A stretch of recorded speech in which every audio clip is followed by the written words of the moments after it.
ntukikwe n'ikinamico umurage maze ubigireho byinshi byubaka. niko da ubundi uriya mutindi koko muremeye abarongoyemo mufashe umwana mwiza nk'uriya mumuhaye igisimba ngo kimurye. njyewe uranteye rwose sinzi ibyo baba barimo bariya bantu. umuntu wegire wakiza teta kiriya gisambo ngo ni kofi n'uyu dada ni wowe nta wundi wamutabara. none se yakwisha ubwo buko nakwingira ubwo buko nanjye ngo ubukwera. ese buriya bwapfa we ariko bwabuzwe neza ko nabonye bwashyushyera buriya buko twabwica bigakunda. ariko ubwo muzi uburyo mwene mama yahiye umva yaratukuye yirirwa ahamagara abantu bene wacu bose ubukwe bwabaye ubukwe. icyo nzi cyo nta bukwe budapfa da urumva neza. ikibazo ni uko numvise na nyokoroza yashyushye yagurumanye ararengana ni ukuri yari yabanje kubyanga ariko kuko ibintu by'inkwano nabwo bitumvikanyweho kandi urebye ni nkaho teta yikuye. nyine muhera aho ngaho nyine mubwire mukecuru ko ari umuntu witwa Fumberi umukire wahitamo icyo ashaka cyose. mubwire ko ari umukire witwa Fumberi ushaka kurongora teta. yewe rwose sinatinya no kumuha igunira ryuzuye inoti za 5 igunira rifunze neza ariko. ese da wowe ntushaka ko mama wava mu bukene kavuga ngo ari kiriya gihungu uri mu cyane urumva neza mu gihimbira ibinyoma unereka abantu b'iwanyu ko umwana wanyu mugiye kumuroha mbese nko kumushyingura mu mwobo. shakagoyire erega menya teta yaranarozwe si gusa nyine nabyo byajya mu byo mushinja kiriya gihungu urumva neza. erega nta nubwo ubundi bisanzwe ko murumuna wawe yarongorwa wowe ukiraho si ubundi wowe wagumye wamugani se kuki yagutanga gushaka harimo n'agasuzuguro katabamo. teta ni mumuzi gusa rero sinzi niba mu by'ukuri njye hari na gahunda yo gushaka mfite. umva va muri ayo da umva shaho dada akora umuti reka nawe Fumbira azagushyiramo imiyaga. icya mbere twaza kubakiraho ni ukuvuga ko Kofi asanzwe afite abagore 2 mu cyaro ndetse n'abana. hanyuma se kagoyi ibyo ninde wabihamya ko sinende utabyemera. niyo twashaka umuntu winaha akazamya ko avuye mu byaro by'aho kandi abizi neza akavuga ko agenda ashaka abagore ahantu hose. nibyo ariko ni ubwa mbere wumvise ubukwe bupfa erega no ku munota wa nyuma bwabo cyangwa se twanahimba n'ibindi. umva nyine mu gihe haba hagikwirakwizwa ayo makuru yo kuko afite abandi bagore murera hanyuma tukanabwihwisa ko inda teta twite atari iya Kofi. batari ubwo byaca intege uriya muhungu. umva none yishingiye kurera umwana utari wowe bijyemo umbwire mbe nguhe amafaranga nushaka na nyoko ndabamuhaye harya ubwo twavuga ko inda ari iyandera. umva yewe ko nawe uratangaje rwose twavuga ko inda atari iya Kofi ko yayitewe na Fumberi cyangwa se umugabo wanjye kagoyi none si byo byatanga iki kandi Kofi we agaragaza ko amukunda se kuko tubivuga gute. ariko ngatera amahane nyine ngaragaza ko ntashaka ko nderera. kandi teta wazi ko mutigeze musambana wowe mbwira ahubwo urampa ngahe ngo mbereke ikintu gifatika cyakwica ububukwe. ariko ubundi gasa umwana arinda kurembana gutya ko kureba hehe uyerega yarananiye ava kwiga akaba yagiye kuzerera maze agatinda gutaha. ndumva n'umutwe no mu nda hanyishe we mame n'amazi yo kunywa. Zakari tuzi urakira mama ubundi se ko numufite umuriro mwinshi uburyo urara mu nzitiramibu.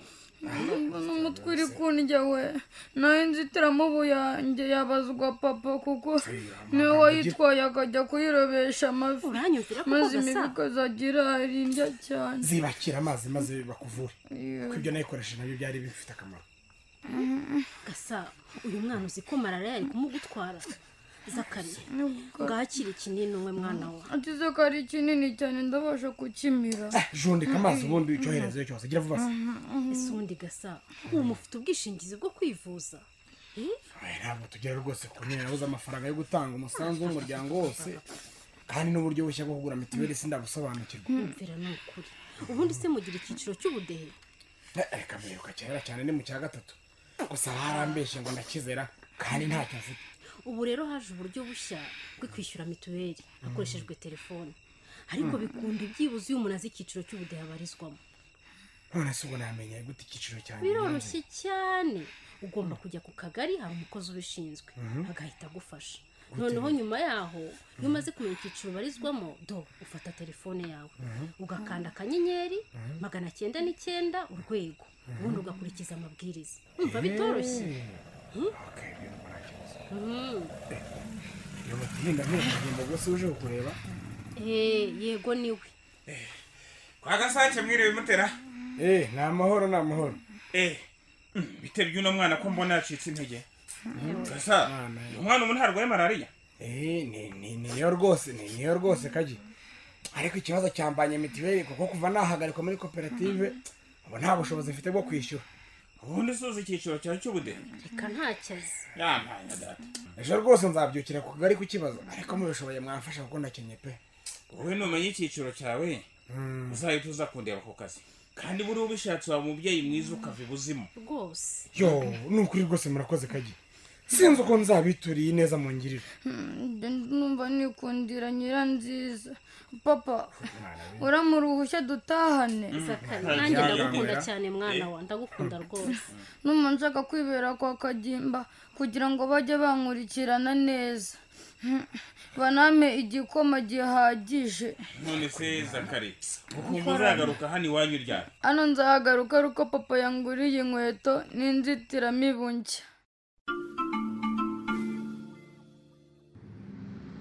kwihangana muto n'iki barakunaniye koko reka shati yanjye narambiwe rwose ubu ntitumaze hafi isaha duhagaze aha nk'upapa nsanze ahantu ko ndinze iki koko sano kuri hangana agiye oya no kuri nkana ni ukuri undi ntajyaga yica gahunda sinzi ikibazo yagize pe ariko dia undi uwo muntu wakomeje kumisha ninde kandi utamumira ndakutana mu bigenda usigaye muri gahunda zawe wenyine mbashaka ko ni umukire byahatara ariko yarambwiye umunsi arajya kugurira burushete asye shati yandakurakariye n'ukuri kuki wanzanye mu bintu nk'ibyo ngibyo kandi uzi neza ko nabikunda apu ariko sha urakagoryi ubuye burashaka kwitisha burushete koko sinakubwiye ko atica gahunda araje iki Fare chikuna tumvika. Nuka njye kwaka amafaranga yanjye rwose. Nuka ngusura amafaranga yanjye. Kivumbi najye nkubwira. Ubwa mbere n'ubwa nyuma nta mafaranga mfite. Ariko yego rata. Icyo washaka kuyakoresha ndakimenye. Abana ndora aho ngaho se nyine. Kandi bitakure bujure bazi kiguna. Jure bazi. Mbere cyangwa inama givunda. Niba ari nawe washakaga guhungiza inkumi. Menya ko mwene Mirindi utamwigondera wabo. Ubwo kiguna yaraje atangiye bya bigambo. Reka nigende. Oya sha buretse gato gogo. Buretse n'ukuri. Kiguna. Hako se komeza kunyereza nta n'igihe cyo gutagiye mfitanga. Ariko urashaka iki? Kuja bana giye mpereza kandi unamakanire ko amafaranga yanjye rwose urayafite. Genda bizi mari yanjye wari wagiye kwicuruza. Umva. None se nagurishije mari sinaguhaye.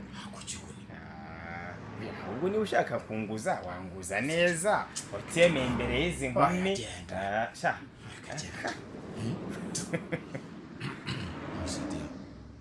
vipi zayo kuki ngutumira nawe ugatumira aha nubundi nje sindi mu mibare yanyu da rwose sinakwicarana namwe mu kabari ni muhumure ariko ushaka ikigogo oya ntabwo nakicara tukagumana ko urabona se n'abatari babiri reka gusa yagize utubona nakabibwira papa ntiyanyirenza baya ahubwo muze kuryoherwa kiguni ngaho se nawe tumu kujyane nawe terekeza uwo mukobwa tuvide genda se narbwiyamye ntirumurikire oya reka mwerekeze nese ko banyiyamye Setia hanyuma ugeze witegura wiyegereza mikwege ko ariyo misiyo naguhaye muri iyi minsi mbese turaganira hano sheri kubera iki ese ntiwari wambwiye ko twicara ahantu bakangura akaburushete dore ko ntanabayaritse ntabwo ubonye ko kiriya gisambu kinyambuye gusa amafaranga nyakuri he wahise icyo nkubajije mbere bimeze bite mikwege feru bigeze aha kuzi ko se yatuguye igituma iby'imiti tutarabikora nyine ntibyoroshye pe nabonye mikwege asigaye anyirinda cyane rero twumvikane ugomba gukora uko ushoboye kose urumva niyo wafatira igifoto imwe mwegeranye gusa iyo twayifashisha rwose tukamukura amakaje wirangara Diane ntandi yana amafaranga azava yewe uzi ukuntu bigoye koko ko bimeze nose nzayifata gute kandi abandi we nyine uzakoresha telefone niba ureba ukuntu wihengeka ku buryo nyine atamenya ko uri gufotora reka biriya foto ubona niyo yonyine tuzagira urumva kandi bigire vuba kuko aya mafaranga tuyakeneye urumva turakeneye ngo dutegure ubukwe bwacu keretse niba utakibushaka yewe oya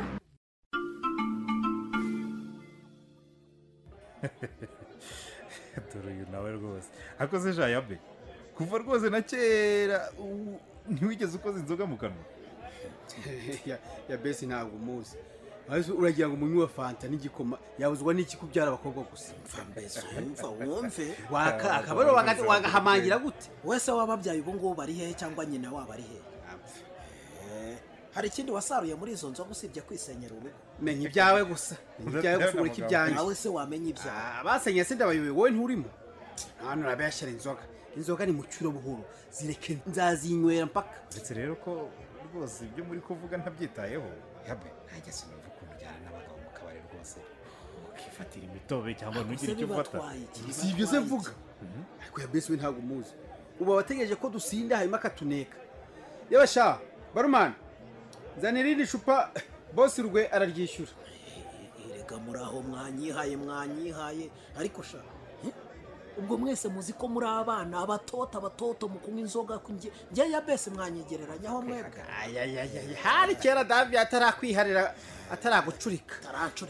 Ariko rero umva mwabagabo musigaho rwose mudakomeza kubishya inzoga. Yirega njye kandi twaje kwifatira ya cyuma turaziranye kurandabiza abashaka nyine kuneraho ubusengo n'indi gifura nyine ahita nshishamo ijisho ntaryo nshishije rero cyuma ariko nta niribirye nanjye ndamuzi pe gusa reka mbibiri banga nk'abagabo kandi urabizi ko muri nk'abavandimwe. Bimeze gute se boss? Kugira ngo se biroroshye gusa ko ngiye nko kumara nk'iminsi 5 ndwaye mu myanya y'ibanga none nkaba naratinye no kujya kwisuzumisha shango batazanseka. Urabizi ko hano mufata nk'umusirimu cyambaye nka tata myanya y'ibanga urwaye agapipi se? Agapipi kugashondeka se ubwiwe n'iki ko ari gato abesha mwimvugiraho kandi mbatakiye ndembye. Uzi ko yongeye kwihagarika mboroga shaho nkaniha ukagira ngo ni vitensi y'ikamyo yigeze hahandi aterera. Ariko narabivuze abagore ba Nyarweya nutitonda na sida bazayikuzanira. Ubwo iyo si imitezi imitezi sayikuye wavuze ko ari uburozi. Ntabwo uzi ishyari ry'abaturage ba Nyarweya. Ariko ntimugakabye ishyari ryahehe ko ari ingaruka z'imyitwarire mibi basigaranye muri iyi minsi. Ariko rero yabe nduta mu myaka ntabwo rwose bikwiye ko nsuzugura bigezaho. Ndi na boss wawe cyangwa bite kwirukana aka kanya? Reka tuganire nk'abagabo kandi twe kuzanamo iby'akazi. None se si inama utugishije? None se ubu natinya kukubwira ko ngufitiye impungenge z'uko utangiye kwitoratoza ku mugore wanjye niko nibyo mbiceceke se mbiceceke? Oya tuve muri ibyo tuve muri blague rwose ubu nyine ngira inama y'icyo nakora. Usuko n'umugore wanjye yatangiye no kumfatira ibyemezo bikarishye mu buriri. Ariko rugwe wa uransesa koko ubwo si inama zishakira kuri ya besi. Iyi ni inama yagwase ni iyi nawe se igira inama nawe kugusuzugura byo uramutse umenye imigambi Nyarweya abaturage ba Nyarweya bagufitiye wararusubiye budembe. Byo rwose rero reka ngiye nkubwire reka mugire inama ba mugabo niko rugwe umva icyo ngiye kukubwira. Ndakumva rwose. Fata inzira ujye kwa muganga kwivuza Rukwangara atarabimenya ngo agushyire ku karubanda. Urajyayo kwivuza cyangwa ntujyayo? Naha dusubikiye ikinamico murage y'uyu munsi. Babyeyi mugenzure niba abana bose baryamye mu nzitiramibu buri joro by'umwihariko abari munsi y'imyaka 5. Ibi bizabarinda kurumwa n'umubu ukwirakwiza udukoko dutera malariya. Bityo mugire ubuzima bwiza bibe ishema ry'umuryango wawe. Yikurikirana umunsi ku wundi kugira ngo amatsiko usigaranye ashire. Ni kuri Radio Sarusi kuwa 4 1:45 z'umugoroba no ku cyumweru 1 za mu gitondo. Ikinamico murage mugezwaho n'umurage Communication for Development bafatanyije na Population Media Center ku nkunga ya Society for Family Health Rwanda na The Global Fund.